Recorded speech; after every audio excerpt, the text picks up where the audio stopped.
बिस्मिल्लाहिर्रहमानिर्रहीम। अस्सलाम वालेकुम। प्रोग्राम नखमन सराज़िम इरफान खान और ज़ैम मोहम्मद फ़हीम। खैबर पख्तूनख्वा पुलिस परून د یو کال کارکردګي रिपोर्ट जारी کړی دی. په کوم रिपोर्ट چې نن انسپکټر جنرال اف پولیس خیبر پختونخوا ډاکټر ثناء الله عباسی صاحب ته تفصیلی بریفینګ ورکړی شوی دی. د پولیس اعداد و شمار مطابق په خیبر پختونخوا کې 13 کال یعنی کال 2000 کې چې کوم خلک د منشیات او سمګلینګ کوي، د هغې کاروبار کوي، دغه دنده کوي، په هغې خلکو خلاف کاروایانې کړي دي او په یو کال کې په هغې کې بې تحاشا اضافه مخې ته راغلی ده. د منشیات کاروبار سره وابسته خلک د پولیس دغه ریپورت وایي چې په یو کال کې هغوی 11,000 نه زیات خلک گرفتاره کړي دي. د پولیس دغه ریپورت دا هم ښیي چې په تیر یو کال کې کال 2020 کې د 9,000 نه زیات داسې مقدمات درج شوي دي کوم خلکو چې به منشیات کاروبار سره وابسته و، یا به هغوی هیروین خرڅول، هغوی به افیون وړل سمګل کول او یا به هغوی د آیس کاروبار کولو.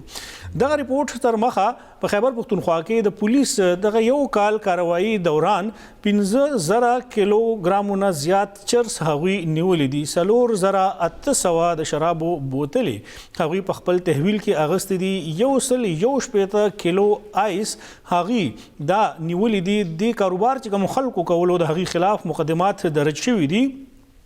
او دغه شانتي نور دغه افیون کاروبار کولو خلک هم په دغه کې ککړ دي. خبرې موږ په دې کوو چې په خیبر پختونخوا کې په یو کال کې دغه خلکو په تعداد کې دغه ګڼ شمیر سره اضافه راتلل او بیا په داسې وخت کې چې په دغه خیبر پختونخوا کې 3 ادارې انټي نارکوټکس فورس،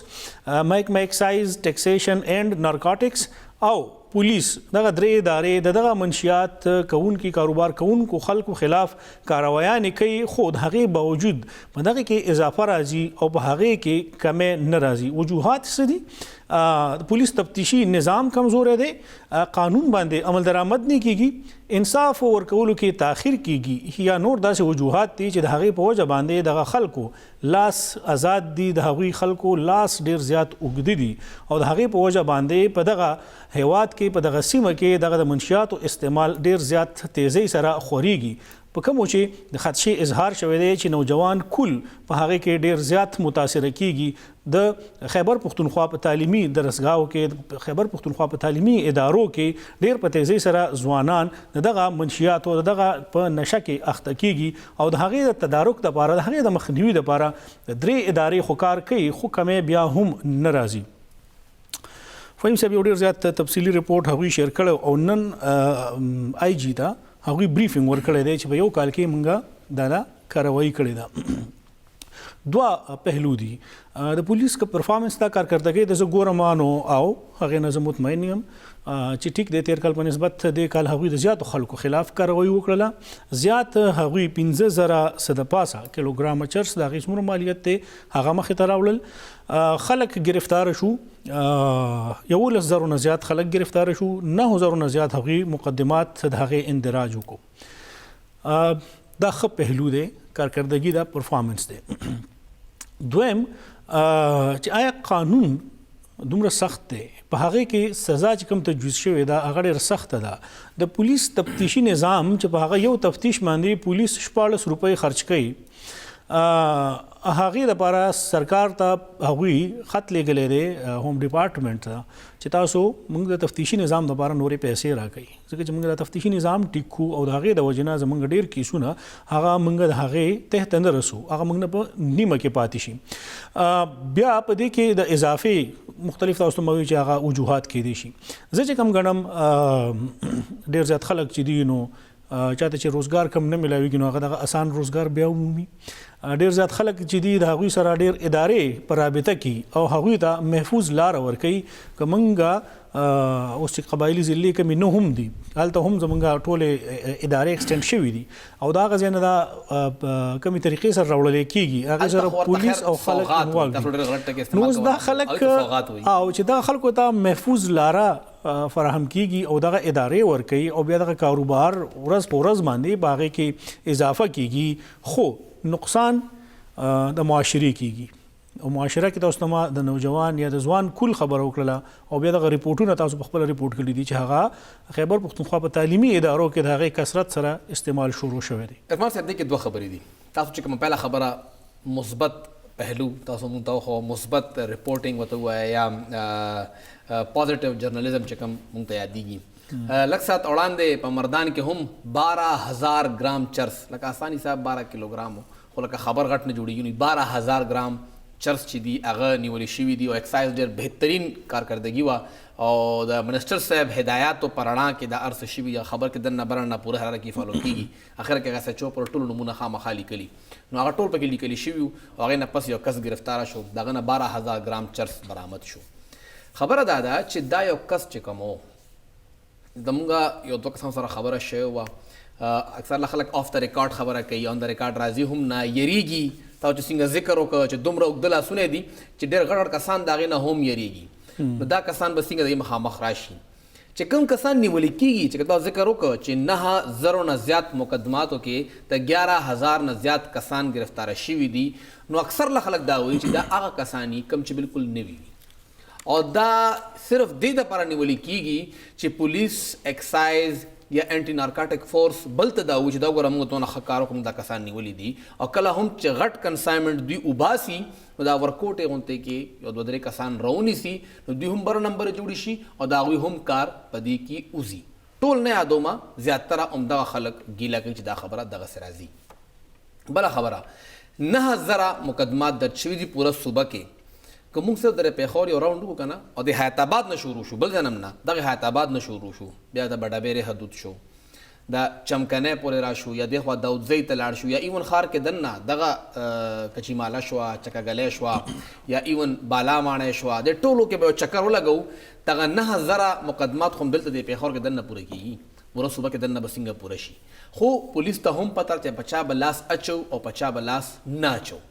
دا مقدمات چې کوم درج شوي دي آیا دا هغه کسان دي کوم چې دې کې دننه شامل هم یا نه ولې چې دا ګیله هم راځي او دغه پیښور پریس کلب نه والا تر هغې مینګوره د سوات د شانګلې پریس کلبه پورې او دې خوا د ډي خان پریس کلبه پورې خلک راځي دا ګیلې کوي چې پولیس زمونږ خلاف جعلي مقدمه درج کړې ده مونږ پسې پوډر هم اچولي دي مونږ پسې شراب هم اچولي دي او مونږ پسې چرس هم اچولي دي. دا هغوی وینا ده خلکو ګیلې کړي دي دغې پولیس نه او دا یې ویلي دي چې زمونږ کور ته رادننه شوي دي او مونږ سره کور کې سم نه وو او چې کله بعد کې ګورو نو مونږ پسې پوره مقدمه درج وه چې دومره کیلوګرام چرس ته مونږ را برآمد کړي.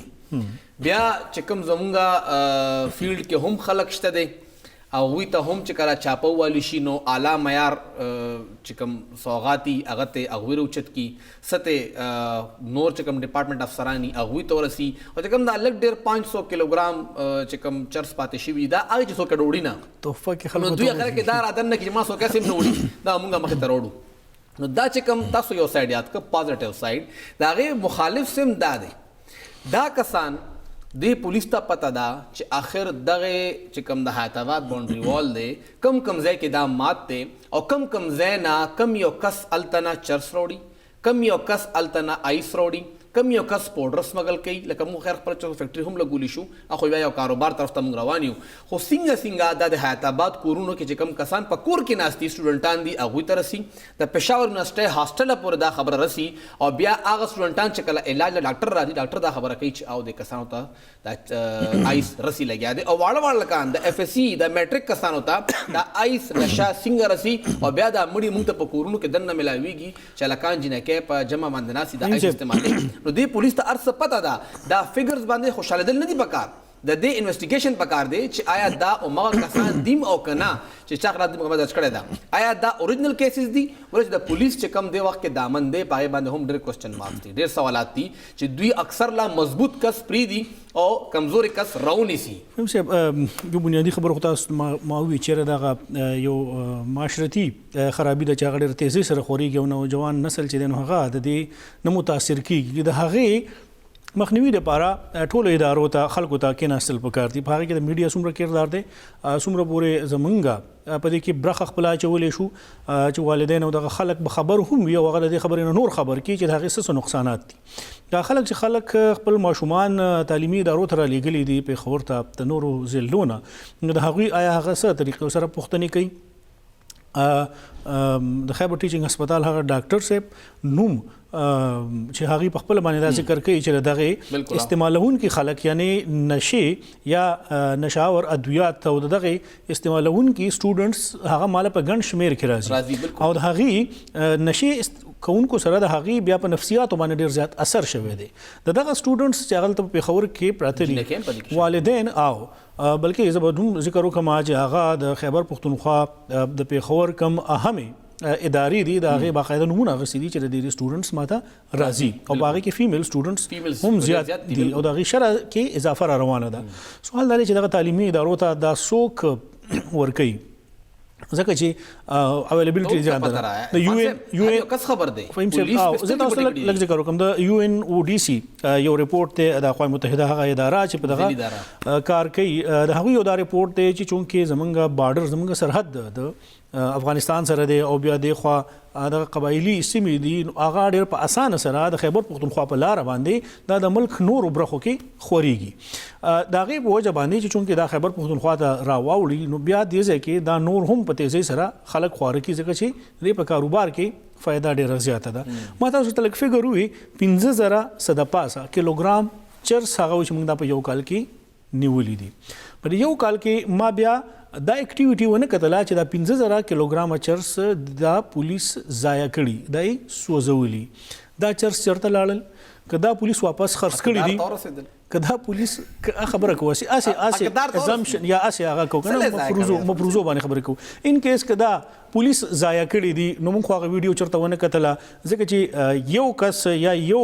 معمولی واقعیا ریپورت موږ سره پولیس شیر کوي نو دومره غاټي کارکردګي ریپورت به ضرور شیر کوي چې دا 15000 کیلوګرام چرس دا کم ځکه دوی سوځولي دي هغه ویډیو به یقینا دوی سره شیر کوي او هغه شیر کوي باقاعده او هغه بالکل میډیا ته دعوت ورکوي چې راشي او دا موږ دلته وسکو پولیس به یقینا دا ویډیو وسره خو موږ سره لنه شیر کړي سبب ورس پورې براشي موږ سره به شیر کی چې دا هغه چر سوچي دا موږ سوزولیو دویم که فرض کړه نه سوزولې شو آیا دا بیا مارکیټ کې بیا خرڅ شوی دي که مارکیټ کې هم نه دي خرڅ شوی نو څنګه چې تاسو وي دا سوغات به خلکو ته تحفو کې لګلې شوی دي او که فرض کړه دا سيزونه هم نه دي دا دوی واپس یا خرڅ کړي هم دي یا څه دي نو دې چې کوم آمدن راغله دی آیا هغه د پولیس لپاره استعمال شوی دی کنه هغه بیا ذاتی جیبونو ته تللی دی موږ صرف د یوې ادارې خبر نه کوو تاسو ما د محکمه ایکسایز هم ذکر وکړو د وخت کې چې بیا کم هغه یو ایکټ پاس شوی دی نو په هغې باندې د انټرنل نارکوټکس فورس او د خیبر پختونخوا حکومت یا د ایکسایز ډپارټمنټ یو جګړه هم روان ده یو قانوني یا آئینی جنگ روان دی سپریم کورټ کې په هغې باندې کیس روان دی بهرحال د هغې چې څه فیصله هم راځي په خپل ځای باندې خو چې درې ادارې کار کوي کم مخنیوي لپاره جوړ شوی دي هغه کې بجای د دې چې کمې راشي په هغه کې نور هم اضافه کیږي 11000 کسان گرفتار شوي دي دا د پولیس او د ایکسایز ډیټا ده د دوه ډپارټمنټ تاسو هم دا خبرونه رپورټ کړي موږ کتلې د اخبارونو کې دې کې دنه سودا سه هم چې چا بعد دغه چرسو د پودرو کاروبار کو یا صرف کیریرز گرفتار شوي دي اوس پورې آیا پولیس دا فګر راکړي دي چې دا کسو او کیریئر مونږ ته دا وینا وکړه چې ما د په وینا باندې دا چرس وړي دي لکه چې کم کس نن گرفتار شو په مردان کې اب هم کیریئر یې کنه چا باور کړي دوی صرف کیریئر ونیسي او پای باندې خوشاله شي چې مونږ کیریئر ونیو صدا نه مچ پورا ډپارټمنټ کې درنه شامل دي نه دي کې فهم سره دي کې یو ټیکنیکل هغه استعماليږي او تاسو ته بار بار هم چې دې طرف تاسو لګه توجه راوړئ ټیکنیکل دار چې هغه وایي چې موږ ته خفیه اطلاع ملو شي او ډایرکټ افسر ته ملاويږي او خفیه اطلاع څوک ورکوي نوم د هغه پټ ساتل کېږي د پولیس نه خېتا ته خو اطلاع وي ته ملاو شي زه دا نه وایم چې تاڼه کې دننه هغه ته بس اطلاع ملاو شي یو د خپل کسي چې د وخت کې بدوم راغه تیریږي نو تاسو دینه د 10 کیلوګرام تاسو دینه ونیسئ او د 50 کیلوګرام تاسو پرې دی او دا کس روان دی هغه تاسو ونیسئ او دا کس لري تاسو کوي یا تاسو 10 کیلو هغه کوي نو دا 1 کیلو حساب کوي تاسو 1 کیلو ونیسئ نو دا 10 کیلو حساب کوي دا مختلف د کې دا استعمالي کوم څه دا ټول چیزونه ډیپند کوي د پولیس پر رویه باندې څومره پورې چې د هغوی تاسو کومې طریقې سره بیا احتساب نه کوي یا څومره تاسو هغې ته کولا او لاره ورکړې ده نو دا سیستم به دا نظام به همدغه شانتي وي دا به ټیک کېږي نه یو واقعي ذکر کوم فهیم صاحب د هغې ډاکومنټس ما ته میلاو شوي دي زه غواړم چې دا تاسو ته پېښور کې دلته یو تاڼه د فقیر آباد هغې کې یو ډکیتي شوې وه د 3 کروڑو روپو پولیس دا ریپورټ شو پولیس په هغې کاروایي شروع کړله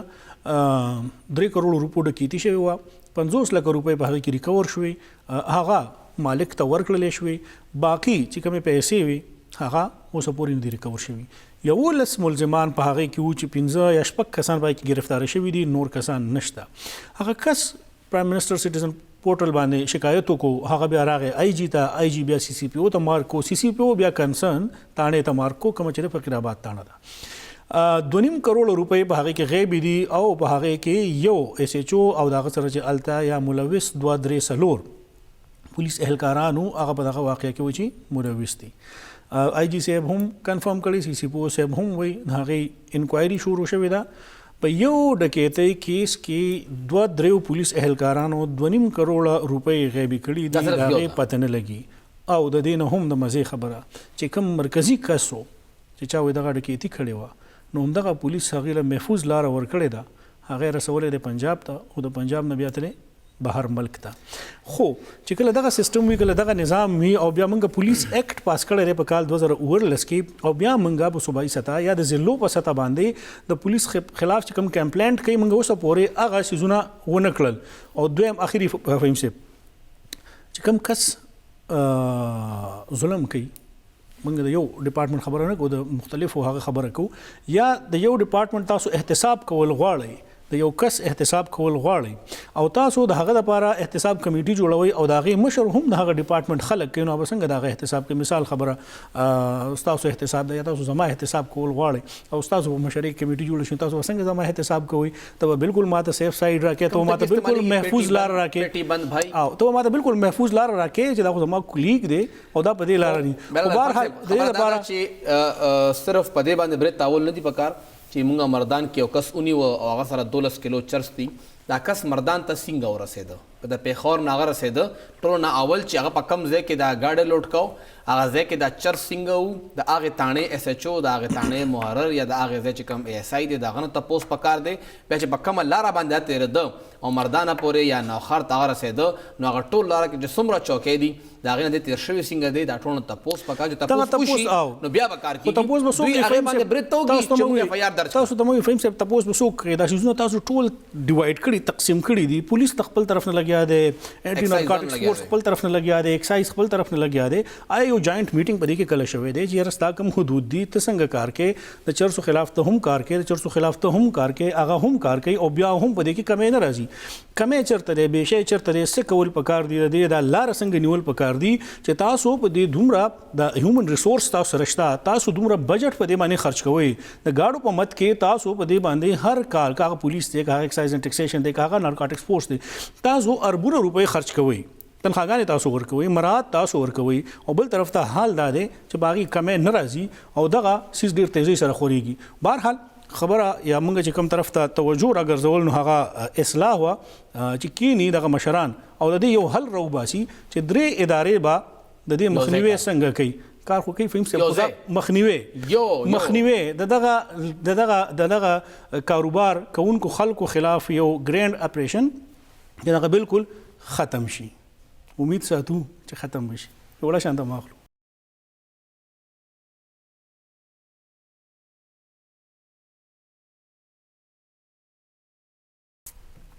تاسو ته پروګرام کې یو ځل بیا هرکلی وایو، او آخر د اپوزیشن احتجاج کامیاب شو. تقریبا 2.5 کاله په دغه سړکونو باندې اپوزیشن احتجاج وکړ، مظاهرې وکړې، لانګ مارچ وکړې، جلسې وکړې، او نن وزیر اعظم عمران خان صاحب د هغوی چې کوم دیرینه مطالبه وه هغه منظوره کړه. هغوی ورته وویل چې زه استعفا ورکولو ته تیار یم. عرفان صاحب ټول غم ختم شو، چې کومه د استعفا لانجه وه، عمران خان صاحب هغه استعفا ورکولو ته تیار شو، او بس یو ورکوټ هم ورته شرط ورته کېښوده چې تاسو چې څومره مال لوټلی دی هغه راوړی، جمع کړئ او زه به استعفا ورکړم. بس دومره خبره وه. 2.5 کاله دا خلک په دې تمه باندې وو چې آخر کله به استعفا راځي، څنګه به راځي، اوله کیسه ختمه کړه. او خو نه به اپوزیشن دا کار کوي، نه به عمران خان صاحب دغه کار کوي چې کوم دی تو هغه دی که نه. ګوره اوس دا خو سیاست دی، دا خو د اقتدار لالچ دی. ټیک د په دې کې ډېر زیات شرفا خلک هم شته، او هغه د ګوتو په حساب باندې یو څو کسان شته، زموږ په صوبه کې هم شته. خو د هغوی سره ناس کم خلک چې دي کم غلطو مشورو والا دي نو هغه ټیک خلک نه دي د هغوی ټریک ریکارډ چې دی نو هغه په ماضي کې ټیک نه دی پاتې شوی خو بیا هم حکومت مجبوري ده هغه خلک که د ځان نه جدا کوي د هغه خلکو خلاف که اواز اوچتوي په پارټۍ کې دننه نو بیا دغه خلکو ته مسلې جوړېږي بیا دغه خلک هغه کس هغه شریف سړی کار ته نه پرېږدي نوم نه اخیستل غواړم خو دغه شانتې ډېر مثالونه موجود دي چې کوم عمران خان صاحب نن خبره کړې ده په هغې خبرې کوو چې اپوزیشن جماعتونو څومره دولت لوټلی دی پټ کړی دی د ملک نه بهر وړی دی تاسو هغه راوړئ هغه دلته جمع کوي زه به په سباله باندې استعفا ورکړم فهم صاحب دغه داسې خبره ده یا داسې شرط ایښودی شوی دی که فرض کا اپوزیشن جماعتونه دا خبره مني هغه خو د شروع د ورځې نه عمران خان صاحب به طور وزیر اعظم د هغه وجود تسلیمولو ته نه دي تیار هغې چې کوم حوالې سره د تاسو د احتجاجونو ذکر وکړو دوه نیم کاله چې د هغه معامله عمران خان صاحب په یو ټکي کې ختمه کړله او دوی ته یو ښه آفر ورکو خو زه په دغه فورم باندې چې کوم ناس خلک دي یا په دې وخت کې د ملک سیاسي حالات کم طرف ته روان دي نو د هغې نه مذاق یا مسخره نه دي جوړول پکار دغه قوم سره دغه تحریک انصاف وعده کړې وه چې دوی به د خلکو نه دا پیسې راوباسي او دا به راوړي اوس که تاسو ته هغې کې څه مشکلات دي قانون کې کمزوري دی ادارې کمزوري دي دغه خلکو لاس ډېر مضبوط دي نو په دې وخت کې حکومت د پاکستان تحریک انصاف دی په دې وخت کې تاسو د اپوزیشن لیډر په شانتي کار مه کوئ چې تاسو روزانه که میډیا سره هم خبرې کوئ که په پارټۍ کې دننه هم خبرې وي که څه تقریب ته خطاب هم وي هغه د اپوزیشن لهجه استعمالول زما خیال دی چې د دې نه راوتلل پکار دي اوسه پورې کارکردګي سره د خلک څومره پیسې پټې کړې وي هغه پیسې کې څومره پیسې راوړلی شوې چیرمین نایب صاحب وایي چې موږ 487 ارب روپۍ کړي دي شهزاد اکبر صاحب بیان ما اورېدلو هغه هم څه د اربونو روپو ذکر کړی چې دومره ارب روپۍ موږ د مسلم لیګ نون نه ریکور کړي دي دا جواب تاسو وایي جواب ورکړه مرډا دې بي ټویټ کړی دی او هغې ورته دا وایي لګیا دي چې تاسو چې کم خلک مونږ ته د استعفا خبرې کوی لګیا یې مونږ هغه خلک ایماندار بندې ټکی استعمال کړی دی چې زمونږ استعفې چې دي هغه د ایماندار خلکو پرنګي نه وي چې کله سپیکر راغواړي نو هغه پټ شي او حاضر نشي چې کوم دوی مخکې استعفاګانې ورکړې وې او سپیکر ته به نه حاضرېدل چې او د استعفا مونږ ورکړی د هغې ذکر کړی دی او بله خبره کړې ده چې تاسو به په سړک باندې ولاړ وئ سهار غرمه ماښام به تاسو دغه اسمبلی ته کنځلې کولې او تاسو بیا رالی ټول کال غیر حاضر ویم تاسو د همغې اسمبلی نه هغه تنخواګانې هم واغېشتې او هغه الاونسونه هم واغېستل تاسو ته به ډېر زر پته ولګي لږ صبر وکئ چې استعفاګانې څنګه وي دا ورته هغوی خپل جواب ورکړی دی بهرحال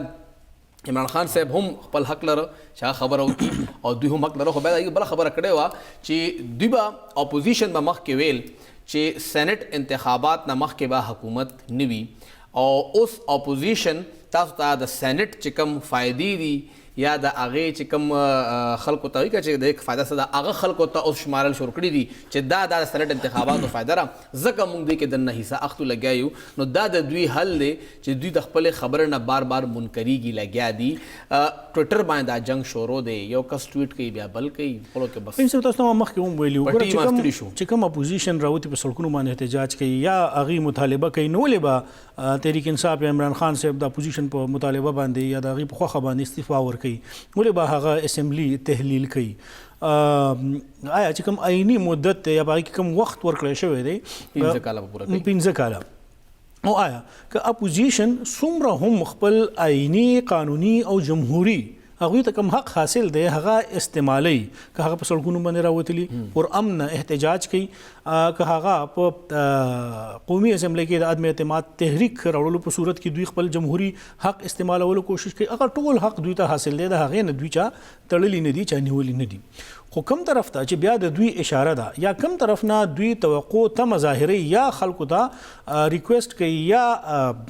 دوی په دې انتظار کوي چا ورته دا تمه ورکړي چې تاسو د دې سینټ الیکشن پورې انتظار وکړئ او د هغې نه بعد به کار کوي سوال دا دی چې بیا دغه جماعتونه دننه ډېر زیات کمزوري دي بیا زمونږ جمهوریت نظام ډیر زیات کمزور دی. په کوم جمهوریت نظام چې اوس پی ډی ایم تنقید کوي د دې نه زیات کمزور نظام دوی په راتلونکي وخت کې د راوړلو کوشش کوي.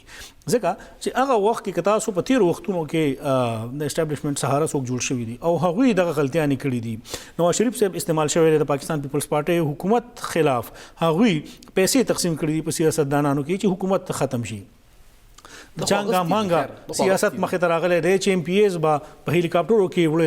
وړلی شو. د سینټ الیکشن را روان دی چې کومې بولیانې به لګېدي او اوس هم د هغې خبرې کېږي چې او دا به لګي. نو سیسټم د هغې نه نور هم روان دی خراب طرف ته، دا ښه شوی نه دی. او پیګانو مخکې هم د هلیکاپټرو ګرځول راګرځول خمو خو ترین صاحب وکړه د خپل هلیکاپټرو نه کسان به بوتل خو دا فهم صاحب د سره سیستم چې دی نظام چې دی نو دا داسې وختي خبرو باندې وختي کارونو باندې ټیک کېدی. نو دا به په 1997 کې ټیک شوی وی چې کله عمران خان صاحب په اولني ځل پرون کېناستو او قوم ټلیفون کالی براه راست واورېدو او هغوی ته خبرې وکړلې.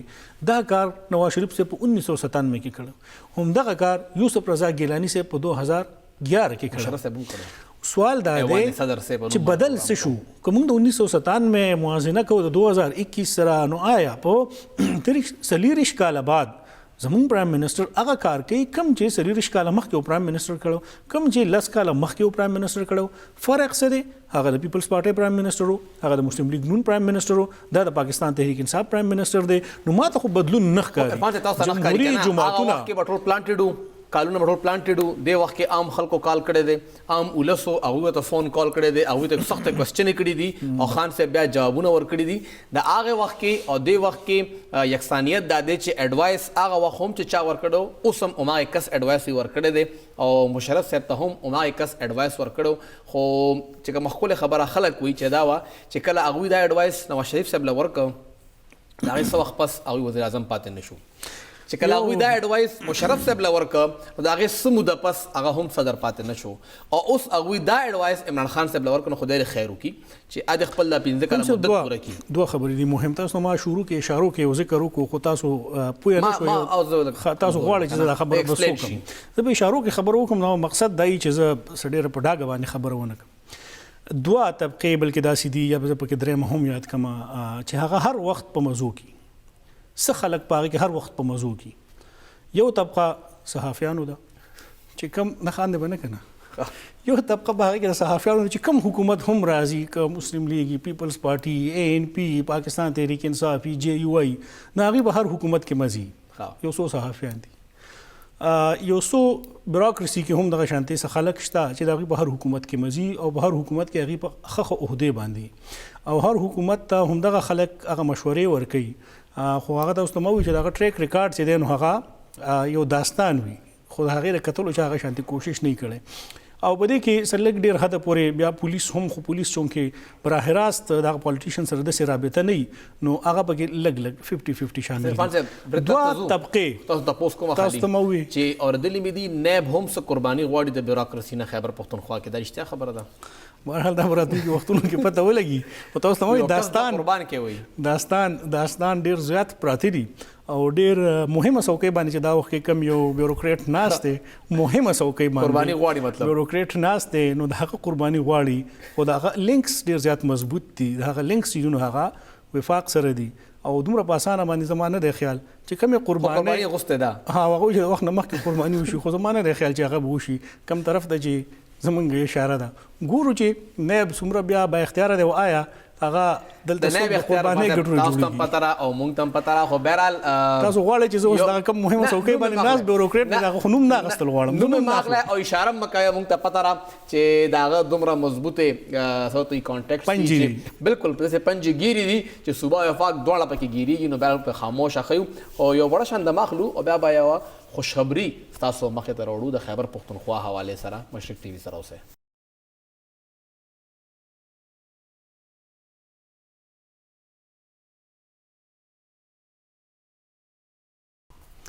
پروګرام کې یو ځل بیا هرکلی فهیم صاحب په 15 جنورۍ د پیر ورځ وه، د ګل ورځ وه، او دا غنه یو ورځ مخکې په 23 جنوري د NTS د لاندې ټیسټونه شو چې کوم د خیبر پختونخوا په مختلفو تعلیمي ادارو کې او هغه ته د خیبر پختونخوا خلکو داخلي کړي وي. موږ څه سوالونه اوچت کړیو د NTS په دغه نظام باندې او د هغه په طریقې کار باندې او موږ خبرې کړې وي چې د سرکار سره د حکومت سره خپل یو اداره شته د ایټا په نوم باندې نو هغه ولې نه سټرنثن کوي. زه غواړم چې کوم په 15 جنوري باندې هم دغه د مشرق ټي وي کې موږ کومې خبرې کړې وي هغه د ولس د واورو او بیا نن د صوبایي کابینې اجلاس کم شو. وزیر اعلی صاحب کومه فیصله کړې ده یقینا هغه د ستاینې وړ ده. زه غواړم چې هغه باندې لږ خبرې وکړو خو په 15 جنوري چې کومې خبرې موږ کړې وي هغه څه وي هغه موجوده حکومت باندې تنقید نه کوو. موجوده حکومت یا دغه متعلقه وزیر د هغې په کردار باندې خبرې نه کوو. تیر حکومت هم په دې کې نه د هغې نه مخکې حکومت هم دی او د هغې نه مخکې حکومت هم دی. ټیسټونه وشو د NTS نیشنل ټیسټینګ سروسز کوم چې خیبر پختونخوا کې د تعلیمي ادارو سرکاري تعلیمي ادارو پرتیان وي د 15 سکیلی د 12 سکیلی د 16 سکیلی بقاعدګانې یا بې ضابطګي په کې دغلته مخې ته راغله چې د وخت نه مخکې ټیسټ آوټ شو په یو ډسټرکټ کې چې د ټیسټ کم ټایم ورکړی شوی و په بل ځای کې د هغې نه وروسته وخت ورکړی شوی و. سوال دا دی NTS هغه سرکاري اداره نه ده د هغې یو ځای کې افیلیشن نشته چا دیتا اتارټي ورکړی دا چا دغه ادارې ته اپروول ورکړی دی چې بیا سرکار بیا حکومت د هغې د لاندې د ټولو ټیسټونو دا تنظیم اخلي او هغه یو ادارې ته دومره فایده رسي. بهرحال هغه د سرکار خپل خوخه ده. PTS بل اداره راوته ده NTS بل اداره ده FTS بل یو اداره ده مختلف ادارې راوته دي خلکو د هغې نه اوس یو کاروبار شروع کړی دی. د خیبر پختونخوا سره حکومت سره یو اداره ده چې هغې ته وایي ایټا او یو څو کاله مخکې په دغه اسمبلی کې دغه تجویز وړاندې شوی او هغوی نه دا مطالبه شوې وه او هغوی دا الزام لګولی و په دغه NTS اداره باندې چې هغوی د خیبر پختونخوا نه 55 ارب روپۍ اوچتې کړي. ایټا چې سرکار خپل اداره ده هغه کې چې کوم ناس خلک دي آیا چې کوم په یو ورځ کې یا موږ ذکر کوو دغه 500 ارب روپو یا موږ ذکر کوو د 1.5 یا 2 ارب روپو نو چې تاسو د یو ټیسټ نه د یو ډپارټمنټ او هغه کې ټول ویکینسیز هم نه دي د 15 د دین لاندې سکیل او یو ټایم تاسو کوي 20000 ویکینسیز تاسو اناونس کړی دي نو په هغه کې تاسو یو اداره تاسو ته 5000 با یا 10 با یا 10 ارب روپۍ آمدن درکولې شي هغه خپل ریوینیو دومره جنریټ کولی شي د یو کال د پاره یا راتلونکي وختونو کې نو له هغه اداره تاسو نه سټرنثن کو.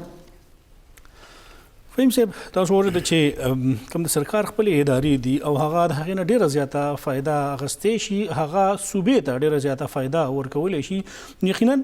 دغه شانتي ګامونه اغستل هغه د ستاینې وړ دي که هغه څوک هم کوي هغه صرف وزیر اعلی که په دغه باندې یو اکشن اغستلی او هغه صوبایي کابینې ته ډایرکشنز ورکړي دي یا دغه ادارو ته ډایرکشنز ورکړي دي چې تاسو ماته یو پوره رپورټ مخې ته راوړئ چې په دې کې موږ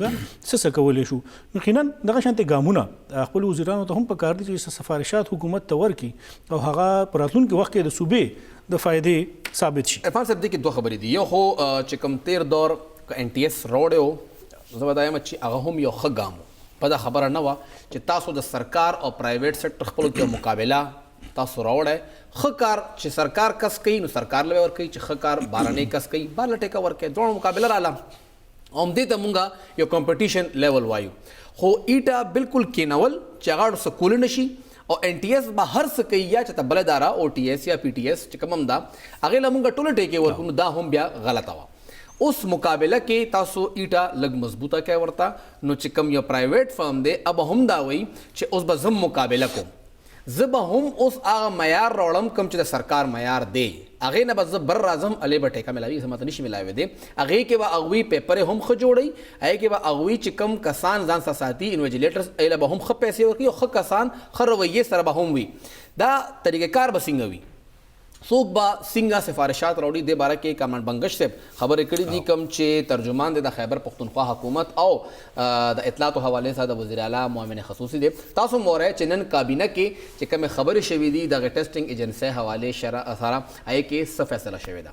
دواړه خبرې هغوی وکړئ. عرفان صاحب دې کې یو بله خبره هم ډېره مهمه وه پبلک سروس کمیشن هغه الریډي ښه کار کوي بده خبره نه ده خو نور به هم څنګه ښه شي یا هغه به خپل دا سټینډرډ څنګه برابر وساتي په دې باندې هم صوبایي حکومت چې کوم کمیټي جوړه کړې ده چې اب په دې باندې هم کار کوي. دا دواړه چې کوم ایجنسیانې دي دا را بھرتۍ حوالې سره د ډېر زیات مهم رول دی. او چې کله یو کس د دغې سیسټم نه تیریږي که هغه په ایټا په تھرو راځي یا هغه راځي پبلک سروس کمیشن په تھرو او هغه په میرټ راځي یو شفاف نظام په تھرو راځي نو علیه دغه سیسټم ښه کیدی شي. او که هغه کس په 2 نمبرۍ باندې راځي یو لیک پیپر نه راځي چې کوم ذکر هم وشو چې نوجوان زیاتر ګیله کوي چې هغوی په دې باندې سفر کېږي لګیا دي سیسټم به هم ټول خرابېږي. فهم صاحب او تاسو ته مو وی خو دا سیستم چې دی نو دا داسې په یو ځای باندې یا په یو وخت کې نشي ټیک کېدی چې ګوره کوم قانون جوړ کړی شوي دي نو په وخت باندې که موږ په 90s کې کوم قانون دی زمونږ دغه صوبایي اسمبلی نه په 95 کې 96 کې 97 کې یا 98 کې کوم قانون پاس شوی دی سم متعلق هم دی. مثال خبره کال 2021 کې اوس حالات بدل دي په دې کې به لازماً حکومت ته ترمیم کول غواړي. دغه اداره کې 20 کاله وړاندې جوړه شوې ده په هغه وخت کې حالات بدلو بالکل 20 کاله بعد حالات ډیر زیات بدل شوي هغه کې ډیر زیاته تیزی راغلي ژوند ډیر زیات تیز شوی نو اصلاحات او گنجائش هر وخت ممکن وي او دا هم پته لګي چې 2 کاله 3 کاله بعد کې دی شي ژوند نور ډیر زیات تیز شي نور داسې انوویشنز وشي نو هغه کې بیا په دغه قانون کې نور هم ترمیم راوړي او هغه کې اصلاحات نور هم ضرورت وي. خو چې کوم ځای کې څوک د حکومت په لاره کې د هغې اصلاحاتو ته بلاک لګوي څوک هغې ته لاره نیسي کوم چې د پولیس ریفارمز ایکټ کې اوس دا وخت کې یو ډېره خطرناکه جګړه روانه ده د وزیرانو د پولیس متعلق د بیوروکراسي د پولیس سره باقاعده هغې کې میټینګز شوي دي هائی اپس هغې کې میټینګز کړي دي اوس سیستم که سرکار د خپل کنټرول لاندې کول غواړي او هغه د هغې نه تپوس کول غواړي په دغه کې که بیا په دغه لاره کې څوک خنډان جوړول غواړي ایون هغه د صوبې آی جي ولې نه هغه د سینیر د پولیس افیسرز ولې نه هغه د سینیر بیوروکریټ ولې نه هغه د سرکار ملازم دی او سرکار ته دا اختیار حاصل دی چې هغه څنګه طریقې سره خپل پالیسی امپلیمنٹ کول غواړي څنګه طریقې سره هغه سیستم چلول غواړي د بهتر مفاد دپاره نو هغه ته دغه اختیار حاصل دی. او که څوک دا خنډان جوړول غواړي او حکومت بیا د هغې مخې ته سرنډر کیږي یا ډېر زیات ښه سړیتوب نه کار اخلي او هغوی ته څه نه وایي نو دغه بیا د سیستم یا دغه بیا د نظام بیا یو نقصان دی. نو دغه جګړې دغه خبرې یا دغه بلاکیج جوړول د هغې خلاف کاروي تاسو ته مو وایي چې د حکومت سره اختیار شته نو هغه څه هم کولی شي. څوک ګورې دغه نظام کې که هغه اصلاحات راوستل غواړي او په دې لاره کې څوک هم خنډ وي سرکار فهیم صاحب یو نوټیفیکیشن کولی دومره ګران کار به کې نه وي یو ډېره شان دم اخلو.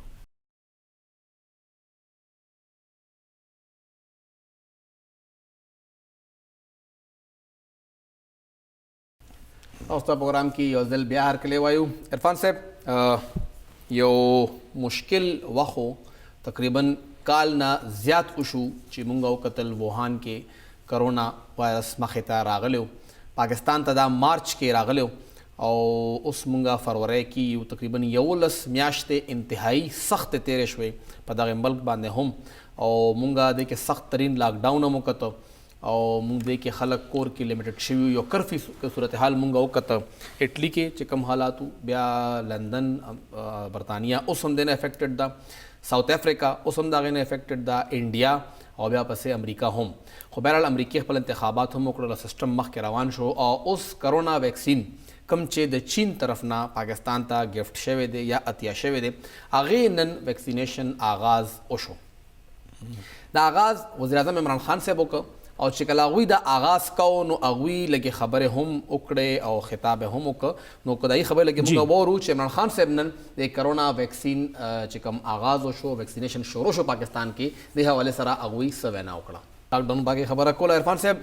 یو خو د ویکسین خبره وکړه چې دا به موږ منصفانه تقسیم کوو ټولو صوبو ترمنځ چې اکثره سوال چې سند ته به ورکوي یا به نه ورکوي چېرته به موږ ورکوو خو زموږ پریارټي چې دا هغه صرف او صرف هیلث ورکر د ټول نه پهله د هغې نه پس نور کسان به هم پای کې شاملېږي. او بله خبره چې هغوی بیا بار بار د ایس او پیز خبره وکړه اکثر خلک وایي چې بس ویکسین راغی اوس خو موږ نه یېرېږو بس ویکسین راغلی دی که نه خو بیا هم دا ووایي چې ویکسین راغی خو تاسو بیا هم د ماسک استعمال وکړئ او د ایس او پیز تاسو خامخا استعمال وکړئ او پوره دا هفته چې ده دا ایس او پیز اویرنس حوالې سره هم وفاقي حکومت مانځي لګیا ده په پوره ملک کې به آګاهي واکس به کېږي ریلیانې به کېږي بس سټینډز باندې به بینرې وغیره لګي نو هغوی اوس هم په ایس او پیز باندې زور ورکړی دی. فهم صاحب د کې چې اوس هم کوم ځای کې کمیرا روان دی یا هغه دی نو هغه خلک خبرول دي چې هغه کې هغه شانتي خلک د خلکو اعتماد نه دی حاصل کړي حکومت خلک په دې خبره باندې پوهه کی چې د دومره سنسټیو معامله ده دا څومره حساس معامله ده څو پورې چې دغه د ویکسینو خبره ده نو هغه اولنې کې را رسیدلې پاکستان ته 15 لکه ویکسین وایي چې دی او هغه منصفانه بنیادونو باندې تقسیمیږي خیبر پختونخوا ته هم وایي چې را رسیدلی دي او د خیبر پختونخوا په اتو ضلعو کې یا باغې په 14 هسپتالونو کې به دا موږ تقسیمو د هغې دپاره ځان له کاونټرې په جوړیږي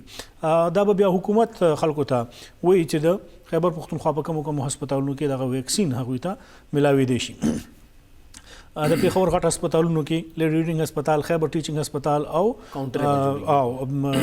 حیدرآباد میډیکل کمپلیکس کې باقاعده هغوی کړي دي بلکې حیدرآباد میډیکل کمپلیکس کې خو پورا هغوی یو میډیکل بي وارډ خالی کړی دی هغه ما کتلو فهیم صاحب نو هغه ډېر زیات ښه طریقې سره هغوی موږ سره خپلې خبرې شریک کړې وي او هغه دا چې یو کم ویکسین هلته را رسېدلي دي او کم میډیکل بي وارډ په حیدرآباد میډیکل کمپلیکس کې هغوی کولاو کړی دی یا یې دې دپاره مختص کړی دی نو چې هلته کم مریض راځي او هغه ته ویکسین لګي نو هغه ویکسین نه بعد دغه مریض نیمه ګنټه ابزرویشن په تور باندې په دغه واټ کې پروت وي یا چې کوم بیډ دی دپاره مختص دی دا به هلته وي ان کیس په دغه نیمه ګنټه کې که دغه ویکسین هغه ته څه ریاکشن کوي نو کوم تربیه یافته عمله چې ده ابه ولاړه وي هغه به د هغوی فوري طور باندې دغلته کیر کوي یا به هغوی ته نور علاج ورکوي ډېر ښه انیشیټیو دی دویم هغې کې دا ویلې شوي دي چې د کینسر کوم مریضانې هغوی ته به ابتدایي طور باندې دا ویکسین نه لګي د چا عمر چې د 15 کالو نه زیات دی هغوی ته به دا ویکسین نه لګي کومې حامله خواتین چې دي هغوی ته به دا ویکسین نه لګي نو دغه شانتې هغوی یو باقاعده کرایټیریا یو طریقې کار دی دپاره ایښودی دی دغه خبر دغه معلومات موږ ته د هسپتال د طرف نه میلاو شو دې خلک خبرول پکار دي ما خواهش ظاهر کړی چې دغه معلومات موږ سره د صحت محکمه شریک کی د صحت وزیر صاحب کینی بریفینګ ورکي او هغه د خلکو ته وایي چې د دې طریقې کار به څنګه وي دا به څنګه لګي او د دې لپاره څه کیر کول دي څومره احتیاط کول دي هسپتال انتظامیه یو هسپتال انتظامیه د دې لپاره څه کوي فهم صاحب کله چې د هغوی چې کوم ویډیوز موږ سره شریک کړل هغه ما وکتل نو یقینا بهترین کار حیدرآباد میډیکل کمپلیکس کړی دی چې هغوی ځان ته واټ د مریض خیال ساتلو دپاره هغوی دپاره بهترین انتظامات دومره پورې هغوی کیر کوي چې باقاعده ویکسین نه بعد که فرض که ریاکشن کیږي هم نو نیمه ګنټې پورې بعد هغه مریض موږ سره اډمیټ وي د هغې نه بعد تسلي به کیږي د هغه به چیک اپ کیږي او بیا به هغه کور ته لیږلی کیږي دغه ټول کار یو هسپتال انتظامیه یا چلته کم اډمنسټریشن دی یقینا ستاینې وړ دی ډېر ښه ګام هغوی پورته کړی دی دغه شانتې کار حکومت له هم پکار دی چې نور هسپتالونه هم د دې په دې باندې باونډ کی او دا لازمي وګرځوي دا ذکر وکړه چې اوس هر یو کس به وایي چې ما ته ویکسین ولګوئ په منډه به ځان راسئ هسپتال ته به ورځي یا به ځان له څه کنیکشن ګوري سفارش حل خدا د ملک کې دی نه فهم صاحب چې کوم اعداد شمار دي هر یو کس لپاره نه دی پکار نه چې کوم څنګه پرایم منسټر صاحب ویلي دي ګوره هغې کې فرنټ لاین باندې څوک دي طبي عمله ده زیات ادي اول د هغوی تحفظ هغه چې ضروري ځکه دی چې دلته ډېر زیات ګڼ شمېر کې خلک را روان دي او دوی د تیرو تقریبا یو کال نه لګیا دي نو 4,000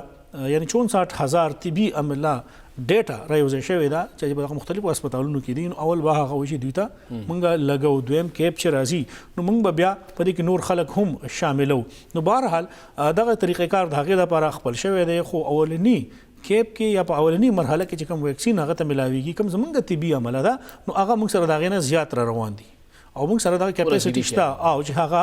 دغه طبي عملیې ته هم ولګولی شي او د هغې نه کم پاتې شي هغه بیا نور کم مریضان وي او د هغوی حالت داسې وي نو هغې ته هم فیصله طبي عمله کوي دا به نه چې موږ ورته وایو چې موږ ته ولګوه هغوی ته یې پرېږدی تاسو څنګه چې عرفان صاحب ذکر وکړه چې تاسو حکومت له هم خیر پکار دی خو زموږ له هم دا کار دی چې موږ ولس ته دا ووایو تاسو د ویکسین دپاره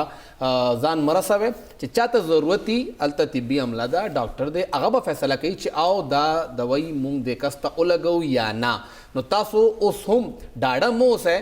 SOPs باندې عمل درآمد وکړئ ماسک استعمال او سماجي فاصلې په دې باندې به تاسو عمل درآمد وکړئ او خپل ځان په خپله محفوظه کړئ د الله پامان